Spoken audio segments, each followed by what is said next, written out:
My daughter blamed me for her father leaving and treated me like garbage for 6 years. Then she finally met the man she idolized and learned why I never defended myself.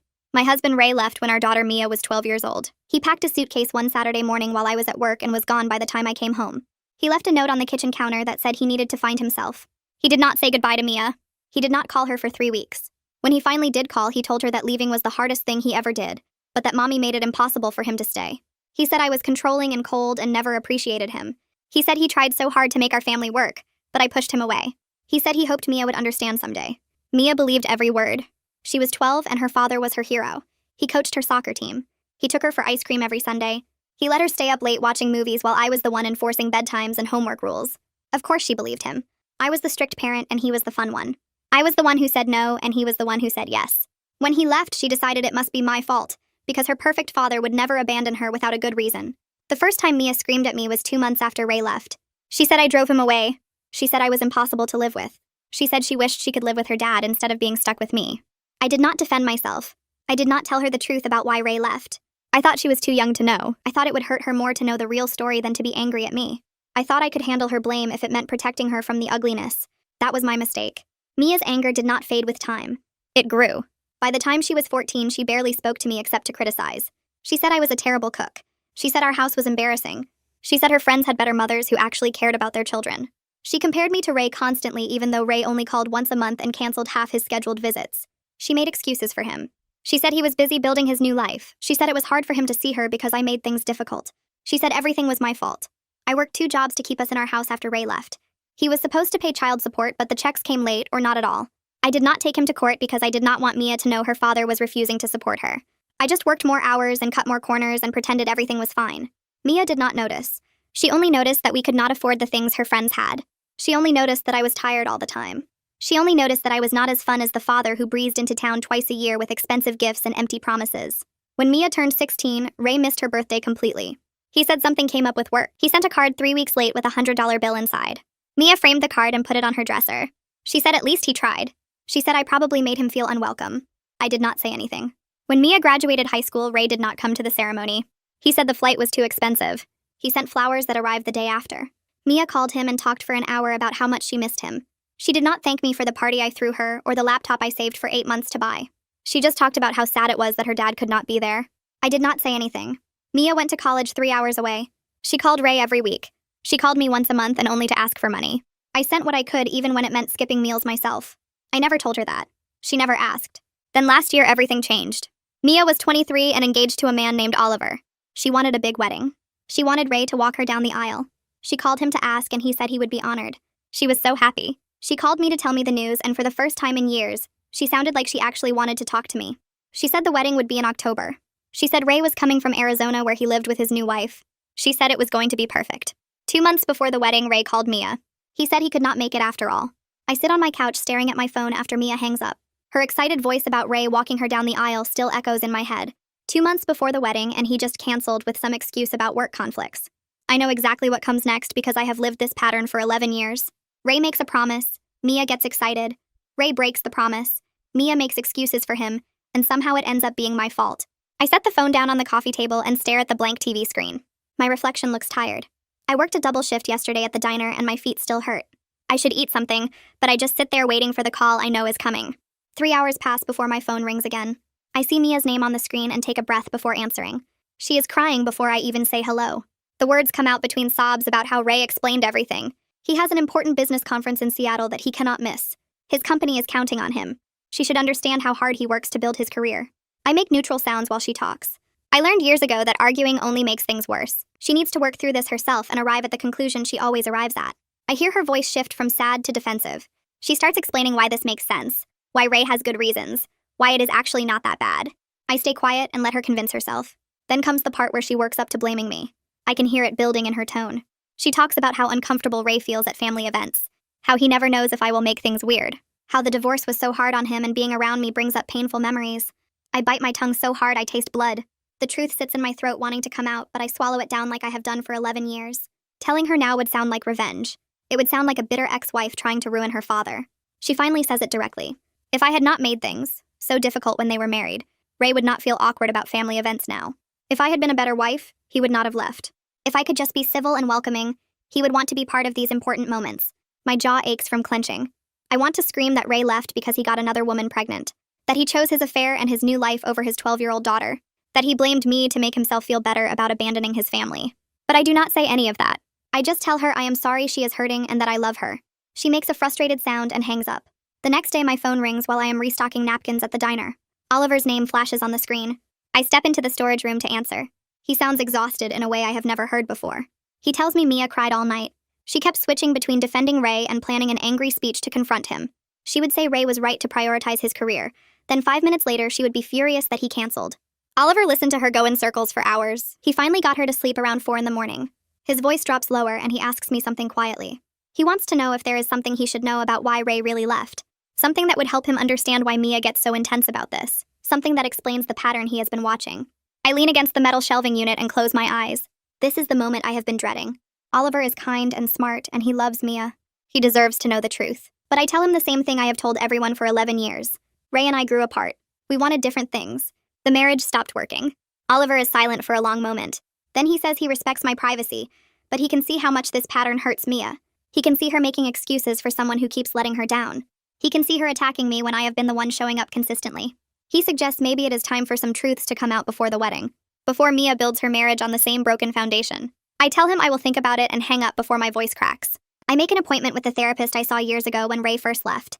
Her office is in the same building with the same beige walls. She remembers me and asks what brings me back after so long. I explain the wedding situation. I tell her about Ray canceling and Mia blaming me and Oliver asking questions. I tell her I am questioning whether protecting Mia was worth 11 years of being her villain. The therapist leans forward and asks what I am afraid will happen if Mia learns the truth now. I realize I am terrified she will think I am lying to manipulate her before her wedding, that the truth coming from me will sound like a jealous ex-wife trying to ruin her father, that she will hate me even more for telling her now instead of years ago. The therapist nods slowly and suggests the truth might need to come from somewhere else. Someone Mia cannot accuse of having an agenda. I ask who that would even be, and she tells me to think about it. Saturday morning, I am making coffee when someone knocks on my door. I open it to find Mia standing there looking like she has not slept. She walks past me without asking and starts talking immediately. She lists everything I did wrong in the marriage. I was too controlling. I never appreciated Ray's efforts. I made him feel small and unimportant. I pushed him away with my coldness. She paces my small living room while the words pour out. This is why Ray cannot handle being around me. This is why he left. This is why he keeps his distance. I let her talk while I make coffee neither of us will drink. She winds down eventually and stands there breathing hard. I ask her one question. Does she really believe her father, who calls once a month and cancels half his visits, loves her as much as she loves him? She looks at me with such fury and pain that I almost take it back. Her face goes red and her hands shake. She says at least he tried until I made it impossible. At least he wanted to be part of her life before I drove him away. She grabs her purse and leaves without drinking the coffee. After Mia leaves, I stand in my quiet house for a long time. Then I go to my closet and pull out the box I have kept hidden on the top shelf for 11 years. I sit on my bedroom floor and open it. Bank statements showing Ray's child support payments. January late by 3 weeks. March only half the amount. May nothing at all. June a check that bounced. I kept every record. Birthday cards he sent weeks late with generic messages. The letter he left that morning that said much more than Mia knows. I pull it out and read his actual words. He blames me for his affair. Says I was cold and never gave him what he needed. Claims I drove him to find comfort elsewhere. Says he deserves happiness even if it means leaving his family. Says Mia will understand when she is older that sometimes people grow apart. Not one word of apology. Not one acknowledgement that he chose to cheat and leave. Just blame and excuses and justification. I have protected her from all of this. From knowing her father abandoned her for another woman's baby. From seeing how little he actually contributed financially. From reading his selfish words. I have been hated for 11 years to spare her this pain. But I am so tired of being the villain for his failures. I put my phone down and stare at the ceiling for a long time. My hands shake a little as I think about what I just did. Asking Mia that question felt like throwing a match into gasoline. I knew it would hurt her. But maybe she needed to hurt in the right way instead of the wrong way. Maybe she needed to question the story she has been telling herself for 11 years. My phone buzzes and I pick it up expecting Mia to call back screaming. Instead, it is Oliver. His text says Mia came home crying and will not talk to him. He asks if I am okay. I type back that I asked her a question she was not ready to answer. 3 dots appear and disappear several times before his response comes through. He says he loves Mia, but he is starting to see patterns that worry him. He says she makes excuses for people who hurt her and attacks people who show up consistently. He says he does not know how to help her see it. I stare at his message for a while before responding that I do not know either. I have been trying to figure that out for 11 years. He sends back a heart emoji and says he is here if I need to talk. I set my phone down and go to bed, but I do not sleep much. Sunday morning, I make coffee and sit at my kitchen table with my laptop and a stack of papers. I need to look at my finances because I know what is coming even if Mia does not realize it yet. Ray canceled, which means all those father of the bride expenses he was supposed to cover are now hanging in the air. Mia never asked me to contribute to the wedding because she assumed Ray would handle his part. I open my bank account and look at the number I have been slowly building for 2 years. I knew this would happen. I have known since the day Mia called to tell me she was engaged that Ray would find a way to back out. I pull out the wedding budget Mia sent me months ago when she was excited and wanted to share details. My eyes scan down to the items marked for Ray. Rehearsal dinner, father-daughter dance song, his tuxedo rental. Walking her down the aisle costs nothing, but everything else adds up. I do math in my head, and then on paper, and then in a spreadsheet. If I take on the rehearsal dinner, I can still pay my mortgage. If I cover his tuxedo rental too, I will need to skip some bills. I sit there looking at numbers and feeling tired in my bones. Monday morning, my phone rings while I am getting ready for work. The caller ID says Greta Christensen, and I know this conversation is coming. Greta is the wedding planner Mia hired, and she is very organized and very persistent. I answer, and she greets me warmly before getting straight to business. She needs to know who is walking Mia down the aisle now that the father canceled. The processional order affects the entire ceremony flow, and the musicians need to know how many measures to play. She says this gently, like she is trying not to stress me out, but I can hear the urgency under her professional tone. I tell her I do not know yet. Mia has not decided. Greta pauses and then suggests very kindly that Mia needs to make a decision soon. We are 2 months out, and these details matter. I promise to talk to Mia about it, and Greta thanks me before hanging up. I sit on my bed holding my phone and wondering if Mia will ask me or if she will find someone else. Anyone else. That evening, my phone rings and Mia's name appears on the screen. I almost do not answer because I am scared of what she will say. But I pick up on the 4th ring and her voice is small and uncertain. She asks if I think she should call Ray one more time and ask him to reconsider. Or maybe she should just have Oliver's brother Cole walk her down the aisle instead. Cole is nice, and he offered when he heard Ray canceled. I close my eyes and hear how much she does not want to give up on her father doing this one thing. Every other milestone he missed, but this is her wedding. This is supposed to be the moment he shows up. I tell her she should do what feels right to her. The silence on the other end stretches out, and I can hear her breathing. She asks what I think Ray will say if she calls him. I could lie. I could say maybe he changed his mind. Instead, I am honest for once. I tell her I think he will apologize and promise to try, but something else will come up. I think he will make her feel guilty for asking and then cancel again 2 weeks before the wedding. She is quiet for so long, I think she hung up. Then she says, maybe I am right, but she needs to know for sure. She needs to hear him choose not to come. She needs to stop making excuses in her head. I tell her I understand, and we hang up without saying goodbye. 3 days go by, and I do not hear from Mia. I go to work and come home and try not to check my phone every 5 minutes. Thursday evening, she finally calls and tells me she is flying to Arizona to see Ray in person.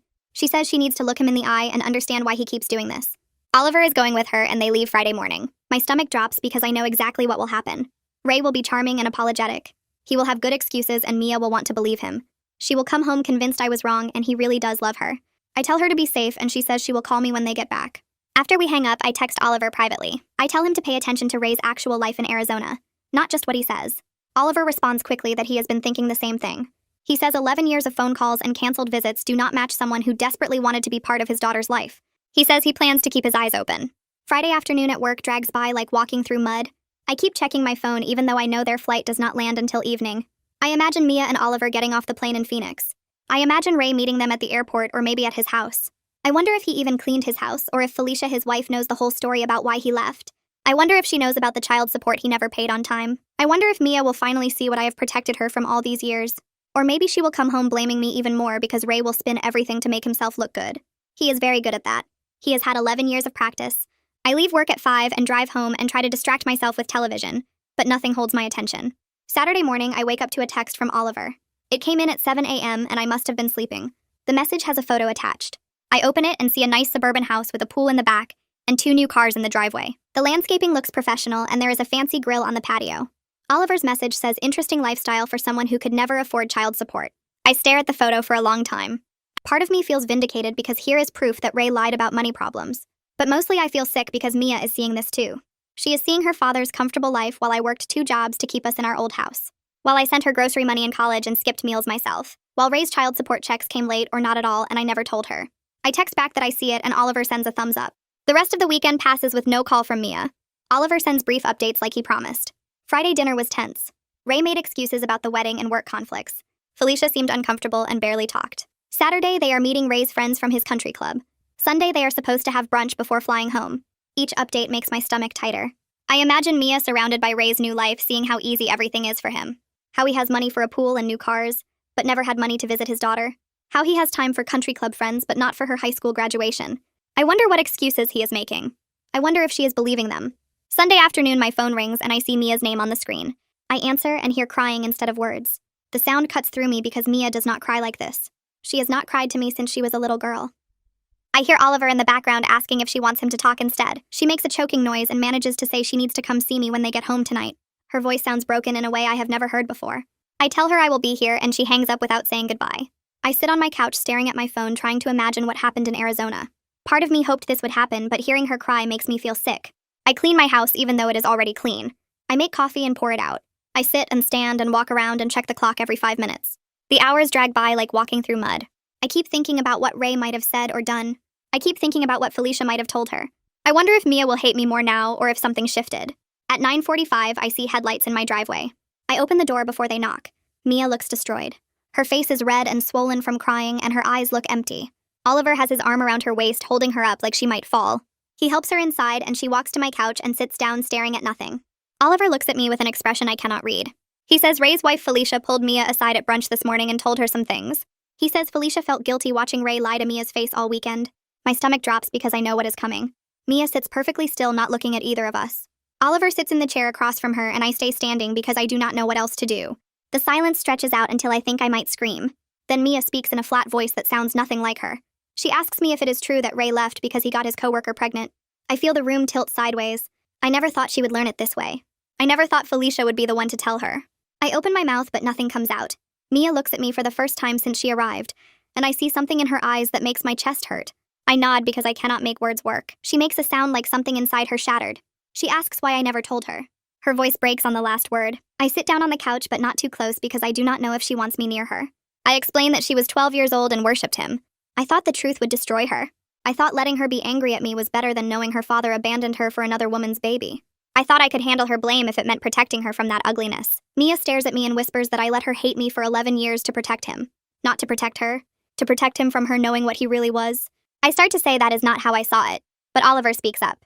He sits beside Mia and tells me what Felicia revealed. Ray's first affair baby is now 10 years old living in California. Ray pays support for that child reliably. He never misses a payment. Felicia is his third wife, not his second. There was another woman between me and Felicia that Mia never knew about. Ray told Felicia the same lies about me that he told Mia. He said I was controlling and cold. He said I pushed him away. Felicia believed him until this weekend when Ray canceled the wedding so easily. She started asking questions. She started noticing things that did not add up. She looked at Ray's bank statements and saw the California payments. She asked him about it and he said it was an old debt. But Felicia called the number on the bank transfer and a woman answered. A woman who said she was the mother of Ray's 10-year-old daughter. Felicia put it together and confronted Ray last night after Mia and Oliver went to bed. Ray admitted everything. He begged Felicia not to tell Mia. Felicia said she would not lie for him, not after watching him lie to his daughter's face all weekend. Mia asks how many times Ray could have told her the truth in 11 years. Her voice sounds hollow. I say every phone call, every canceled visit, every late birthday card. Every time she made excuses for him, he could have told her the truth. She asks why he kept lying. I finally say what I have known all along. Because the lie made him the victim and the hero instead of the man who abandoned his daughter. Because it was easier to blame me than to face what he did. Because he is a coward who would rather have her love based on lies than lose it by telling the truth. Mia looks at me with horror and recognition mixing in her eyes. She says she has spent 11 years making excuses for him. The missed calls, the forgotten promises, the late support checks I never told her about. She stops and her eyes go wide. She asks if I really worked 2 jobs because he was not paying what he owed. I nod and she covers her face with her hands. I get up and go to my bedroom closet. I pull out the box I have kept hidden for 11 years. I bring it to the living room and set it on the coffee table. Bank statements showing sporadic payments, always late and often short. Cards sent weeks after birthdays and holidays. The letter Ray left that I never let Mia see. The real letter that blamed me for his affair. That said I was cold and controlling when I confronted him about getting someone pregnant.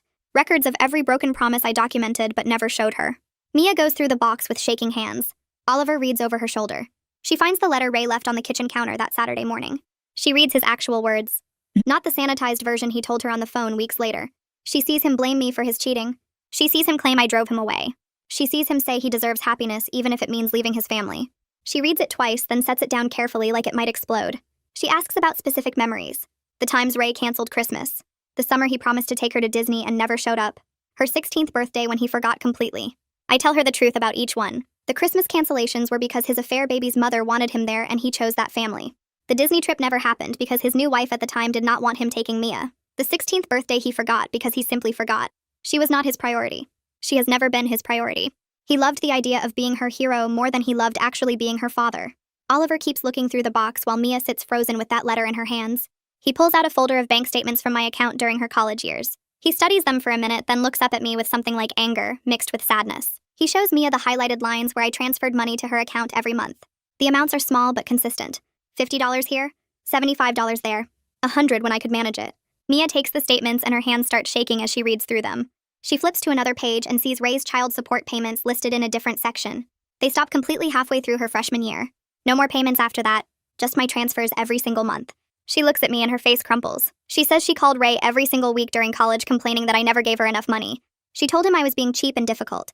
She said I did not care if she had to eat ramen every night or skip buying textbooks. She never knew I was sending her grocery money while skipping my own meals. She never knew Ray stopped paying what the court ordered him to pay. She never knew I was working overtime at both jobs just to send her $75 so she could go out with her friends on Friday nights. I tell her I did not want her to know because she had enough to worry about with school. She starts crying again, but this time it sounds different. Deeper somehow. She says she has been so cruel to me. Every criticism about my cooking or my house or my clothes, every comparison to Ray and his nice cars and his expensive gifts, every time she chose his excuses over my presence, every time she made me feel small and unwanted in her life. I reach over and take her hand, even though part of me wants to pull away from the pain of remembering all those moments. I tell her I understood she needed to believe in him, that she needed one parent to be good and perfect in her mind, that I could handle being the bad parent if it meant she had someone to look up to, that I thought it was better for her to have one hero than to know both her parents failed her. Oliver sets down the papers he is holding and looks at both of us. He says very quietly that what I just described is not healthy for either of us, that Mia built her whole identity around having an amazing father who was kept away by a difficult mother, that her entire understanding of herself and her childhood was based on that story, and now that foundation is gone. He turns to me and says I built my identity around sacrificing everything, including my daughter's love, that I made myself smaller and smaller until I almost disappeared just so Ray could stay big in her eyes. He says we both need to figure out who we are with the truth instead of the lies. The room gets very quiet. I can hear the kitchen faucet dripping and a car driving past outside. Mia wipes her face with her sleeve and asks me if I am angry at her for how she treated me all these years. I think about that question for a long time before I answer. I tell her I am angry at Ray for putting us both in this position, for making me choose between protecting her and defending myself, for making her choose between believing in him and seeing reality. I tell her I am sad about the years we lost, the conversations we never had, the relationship we could have built if he had just told her the truth from the beginning. But I tell her I understand why a 12-year-old believed her father when he said I was the problem. I understand why she kept believing him even when the evidence showed otherwise. I am just so tired of carrying his secrets while he lives his comfortable life in Arizona with his new wife and his pool and his country club friends. Mia stands up suddenly and says she wants to call Ray right now. She wants to scream at him for what he did to both of us. She pulls out her phone and starts scrolling for his number. Oliver gently takes the phone from her hands. He says maybe she should wait until she processes more of this before making that call. He says angry calls rarely accomplish what we hope they will. They just give the other person ammunition to use against us later. Mia sinks back down onto the couch and says she does not know how to process any of this. Her entire understanding of her childhood was a lie. The parent she defended for 11 years was the villain. The parent she blamed for everything was actually the hero. How is she supposed to make sense of that? I tell her it is not that simple, that I made choices too. I chose silence over honesty even when that silence hurt us both.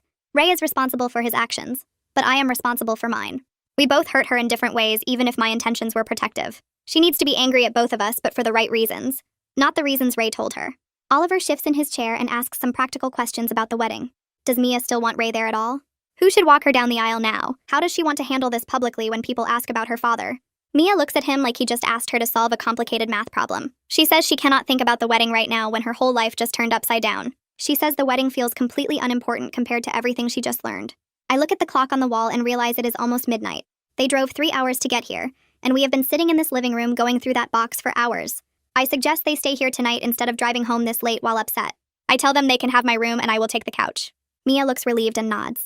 Oliver thanks me and helps Mia stand up. I show them to my bedroom and find clean towels in the hall closet. Before they close the door, Mia turns around and hugs me. It is the first time she has hugged me in years. She whispers that she is sorry. Her voice breaks on the words. I hold her tight and tell her we will figure this out together. That we have time now to build something real instead of something based on lies. She nods against my shoulder, then pulls away and goes into the bedroom with Oliver. I make up the couch with blankets and a pillow, but I do not sleep much. I keep thinking about that box and everything in it. All those years of evidence I kept hidden. All those years of letting Mia hate me so she could love him. I wonder if I made the right choice or if Oliver is right that I just made both of us smaller. Monday morning comes too early. I make coffee and find Mia already awake sitting at my kitchen table. She looks exhausted, like she did not sleep either. She says she needs to confront Ray, but she wants to do it right. Not just yelling and screaming, but actually holding him accountable for what he did. Oliver comes out of the bedroom and suggests she write down what she needs to say. That way, emotion will not derail the conversation. Mia nods and asks if I have paper and a pen. I offer to be there with her when she talks to Ray if she wants support. She looks at me with red eyes and says yes. She wants both Oliver and me there. Mia spends the entire day writing and rewriting what she wants to tell her father. She fills up pages with crossed-out words and rewritten sentences. She asks me questions about specific things Ray said or did over the years. She asks Oliver to read drafts and tell her if they sound too angry or not angry enough. By evening, she has something she thinks she can actually say. She shows me the letter even though she plans to call him instead of sending it. She asks if I think it is fair. I read through her words carefully. She does not call him names or make wild accusations. She just lists facts. The affair, the lies, the broken promises, the missed payments, the way he let her blame me for his choices. She asks him why he did it and tells him she deserves real answers. I tell her it is honest and that is what matters most. She decides to call him that evening with Oliver and me both there for support. Mia sits on my couch with her phone in her hand, and her face set in a way I have not seen before. Oliver stands behind her with his hands on her shoulders. She looks at me and asks if I am ready. I nod even though my heart is racing. She puts the phone on speaker and dials Ray's number. He answers on the second ring with his cheerful voice asking how his girl is doing. Mia does not let him finish the greeting. She tells him she knows about the affair and the baby he left us for. She knows he lied about why he left and blamed me for his choices. Ray goes quiet for a moment, then starts talking fast. He says it is complicated and he can explain everything. He says he was going to tell her when she was older, but the timing was never right. Mia cuts him off. She says she spent 11 years hating her mother because he told her I drove him away. She says she defended him every time he canceled plans or forgot important dates. She says she made excuses for him while he lived his comfortable life in Arizona. Ray tries to interrupt, but she talks over him. She tells him she is done making excuses and done believing his lies. Ray's voice changes and gets defensive. He says I must have poisoned her against him. He says I probably filled her head with stories to make him look bad. He asks what lies I told her to turn her against her own father. Mia laughs, but it sounds bitter and hurt at the same time. She says I never said one word against him in 11 years. Not when he missed her birthday. Not when child support came late or not at all. Not when he canceled Christmas visits. She says he did this to himself by lying and abandoning her while playing the victim. Oliver squeezes her shoulders and she takes a breath. She tells Ray about the box I kept hidden. The bank statements showing sporadic payments. The cards sent weeks late. The letter he left blaming me for his affair. She says I protected him for 11 years, and she hates that she wasted all that time defending someone who did not deserve it. Ray tries a different approach. His voice gets softer, and he says he always loved her. He says the affair was a mistake he regrets every day. He says he was trying to protect her from adult problems and complicated situations. He says leaving was the hardest thing he ever did. Mia's hands shake, but her voice stays steady. She tells him that protecting her would have been paying child support on time, so I did not have to work 2 jobs. It would have been showing up when he promised instead of canceling half his visits. It would have been being honest instead of letting her blame me for his failures. She says he did not protect her from anything. He protected himself and his reputation while she suffered. Ray starts to argue, but Mia talks over him again. She tells him he is not invited to the wedding anymore. He protests immediately. He says he is her father and he has a right to be there. He says she will regret this decision. He says she is being manipulated and emotional. Mia shakes her head even though he cannot see her. She says a father is someone who shows up consistently and keeps promises. He has been a voice on the phone making grand gestures and breaking commitments for 11 years. She needs people at her wedding who actually love her enough to be reliable. She needs people who have earned the right to celebrate with her. Ray's voice gets angry. He says she is ungrateful after everything he has done for her. He says I turned her into someone cold and unforgiving just like me. He says she will come crawling back when she realizes what she has done. Mia ends the call without responding. She drops the phone on the couch and her whole body starts shaking. Oliver moves around to sit beside her and pulls her into his arms. She collapses against him and starts crying. The sound is different from all the times she cried about Ray before. This time it sounds like grief instead of anger. Like she is mourning something she lost a long time ago, but only just realized was gone. I stand up and walk to the kitchen because I need to do something with my hands. I fill the kettle and put it on the stove. I find tea bags and mugs. I hear Mia crying in the living room and Oliver talking to her quietly. I grip the counter and try not to cry myself. The kettle whistles and I make 3 cups of tea even though I know none of us will drink them. When I come back to the living room, Mia has stopped crying, but her face is blotchy and her eyes are red. She looks at me and whispers that she is sorry. I sit down and tell her we will figure this out together. She nods and leans back against Oliver. We sit in silence for a long time. The next few days blur together. Mia stays at my house and we talk more honestly than we have in 11 years. She asks me questions about the marriage and I answer everything truthfully even when it hurts. She wants to know when the affair started and how I found out. She wants to know what Ray said when I confronted him and why I did not tell her sooner. I explained that she was 12 and her world was already falling apart. I thought the truth would destroy her completely. She sits at my kitchen table with tears running down her face and says she understands, but she wishes I had trusted her with the truth eventually. I tell her I was scared she would think I was lying to hurt Ray. She says she probably would have believed that, and we both sit with how sad that is. Oliver comes and goes. He has to work, but he calls Mia every few hours to check on her. He brings food because neither of us is eating much. He sits with us in the evenings and listens while Mia processes everything. He does not try to fix anything. He just listens and holds her hand. On Wednesday, Greta, the wedding planner, calls about the ceremony processional. She says she needs to finalize the order of events, and she still does not know who is walking Mia down the aisle. Mia looks at me across the kitchen table. She asks if I will do it. My eyes fill with tears immediately because I never let myself hope for that. I always assumed she would ask Ray or Oliver's brother or walk alone before she asked me. She says I am the parent who actually raised her. I am the one who showed up every single day even when she made it miserable. I am the one who worked 2 jobs and skipped meals and never said a bad word about her father. She says I am the one who should give her away. I tell Greta yes while crying so hard I can barely talk. After the call, Mia hugs me and we both cry together. Oliver's brother Cole calls later that day. Oliver told him what happened with Ray, and Cole wants to check on Mia. He offers to help with anything she needs. Mia thanks him but says she wants me walking her down the aisle. Cole says that is perfect, and he is glad she has her mom. The word mom said with actual affection instead of resentment makes me cry all over again. 2 weeks pass and Mia moves back to her apartment. She calls me every single day. Sometimes we talk about wedding plans, and sometimes we talk about the past. She apologizes constantly for how she treated me. I keep telling her we are moving forward now. Oliver texts me that he sees her processing the grief in healthier ways. She is in therapy and working through her anger at Ray and her guilt about me.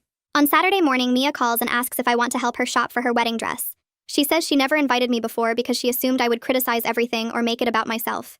I tell her I would love to come. We spend the whole day at bridal shops trying on dresses. She asks my opinion on every single one and actually listens to what I say. She finds a dress she loves and asks me what I think. I tell her she looks beautiful, and she starts crying happy tears. The shop assistant takes our photo together and Mia posts it with a caption about her mom helping her find the perfect dress. I stare at my phone and the word mom and think about how impossible this moment seemed just a few weeks ago. It feels like a miracle.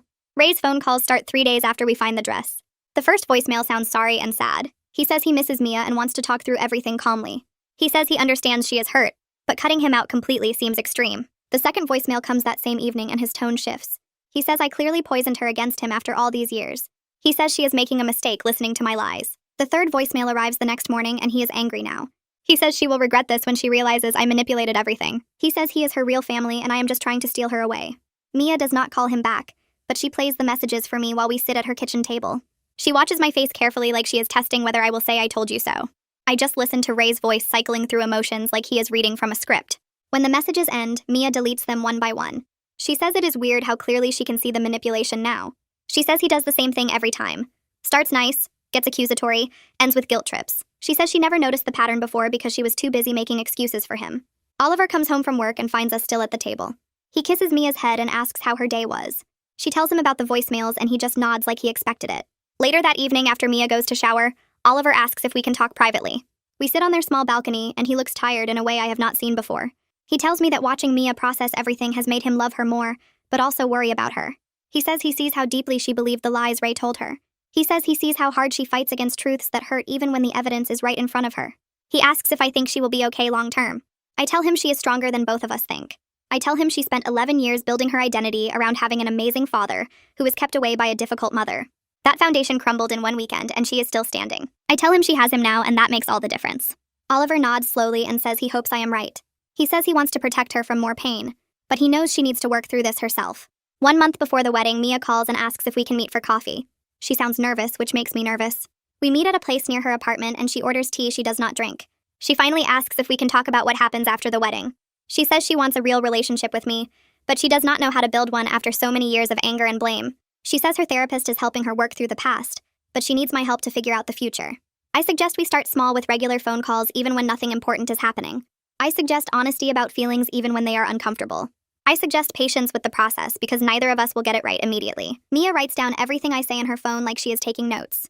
She asks if I am willing to try even after how awful she was to me. I tell her I never stopped wanting a relationship with her. I just did not know how to have one when she hated me. She tears up and says she did not really hate me. She says she hated feeling abandoned by Ray, and it was easier to blame me than accept he chose to leave. She says therapy is helping her understand that, but it still hurts. The next week we visit the wedding venue together to finalize details. Mia introduces me to the florist and the caterer and the venue coordinator as her mom who is walking her down the aisle. Each person smiles and says how sweet that is. The caterer asks if we want matching flowers for our dresses. The venue coordinator asks if we need a special moment during the ceremony for just the two of us. Mia squeezes my hand under the table, and later when we are alone, she whispers that she wishes she had not wasted so many years we could have had this. I squeeze back and tell her we cannot get those years back, but we can make the future different. She nods and says she is working on accepting that in therapy. She says her therapist told her she needs to mourn the father she thought she had before she can fully accept the reality of who he is. She says it is hard work grieving someone who is still alive.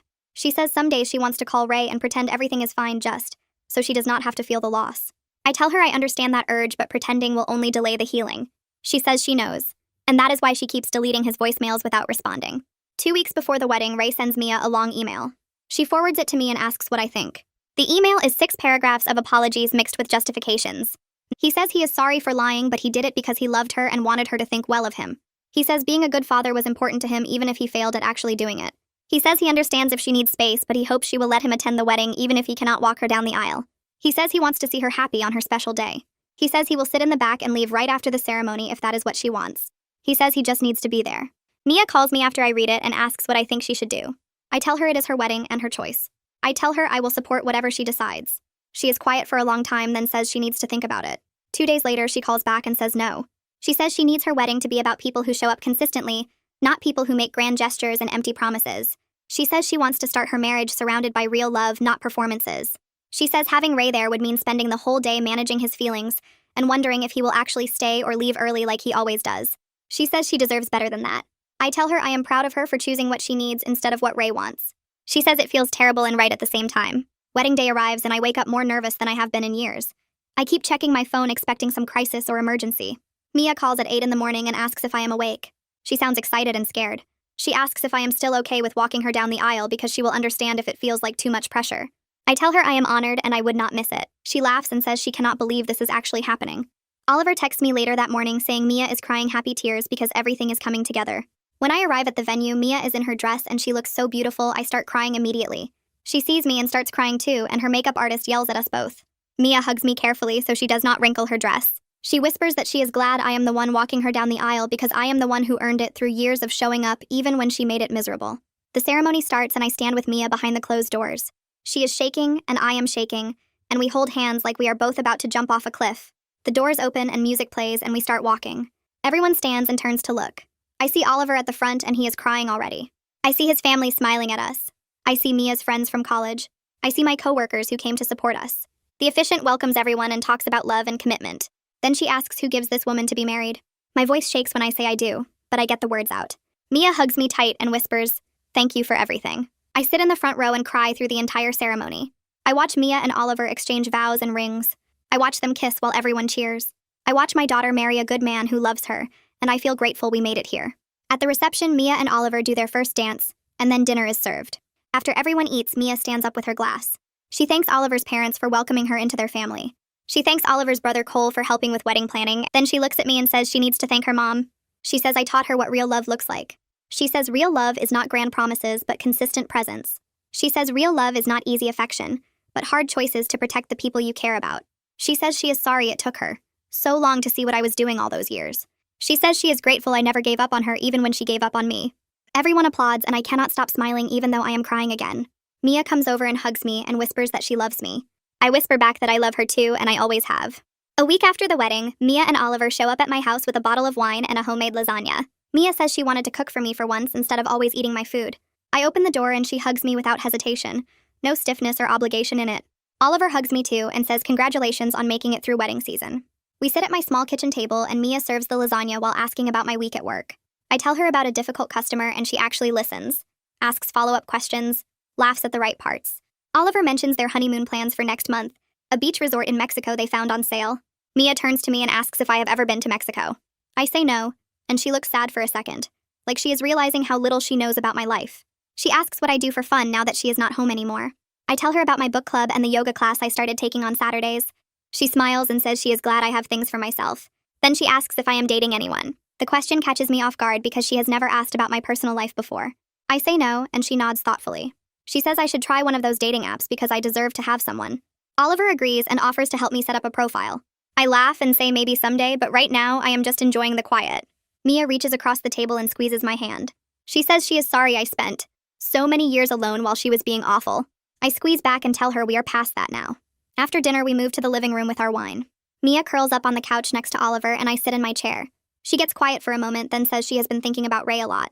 Some days she wakes up angry and wants to call him and yell. Other days she just feels sad about all the years she wasted believing his lies. Some days she feels nothing at all, and that scares her more than the anger. I ask if she has talked to her therapist about it. She nods and says her therapist told her grief is not a straight line, that it is normal to cycle through different feelings. She looks at me and asks if I ever grieved the marriage or if I was just relieved when Ray left. I think about that for a long time before answering. I tell her it was both. I grieved what I hoped the marriage would be, the family I thought we were building. But I also felt relief to stop pretending everything was fine when it was not. Relief to stop making excuses for someone who did not respect me. She nods slowly and says that makes sense. She says she is grieving the father she thought she had, the relationship that never actually existed. Oliver puts his arm around her and she leans into him. Oliver mentions they have been looking at houses. He says the apartment is too small now that they are married and thinking about the future. So Mia sits up straighter and says they want to find something closer to me. I feel my throat get tight and ask how much closer. She says maybe 20 minutes instead of 3 hours. She wants her future kids to actually know their grandmother, to grow up seeing what consistent love looks like instead of empty promises. She wants to build the family she thought she had, but with truth this time. I start crying and she moves over to hug me. She whispers that she wants her kids to have what she missed, a grandmother who shows up and stays. Oliver says they found a few places they like and asks if I want to come look at them next weekend. I say yes through my tears. Mia pulls back and wipes her eyes. She says she knows it will not fix the lost years, but they can make the future different. I tell her that is all I ever wanted. 2 months pass and Mia calls me on a random Tuesday afternoon. I answer expecting something important, but she just wants to talk about her day at work. She tells me about a meeting that ran too long and a coworker who keeps stealing her lunch from the break room fridge. Nothing urgent or significant, just sharing her life with me. We talk for 30 minutes about nothing and everything. After we hang up, I sit in my quiet house and feel something I have not felt in 11 years. Peace. Not happiness exactly, not yet, but peace. The anger is gone. The weight of secrets is gone. The fear that she will never forgive me is gone. We lost so much time to raise lies and my silence. Years we can never get back. But we have the future now, and it is built on truth instead of pretending. It is not perfect, and some scars will always hurt when I touch them.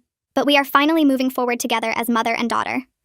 The relationship we are building now is real. It is messy and imperfect and still healing. But it is real. And that makes it worth every hard year that came before.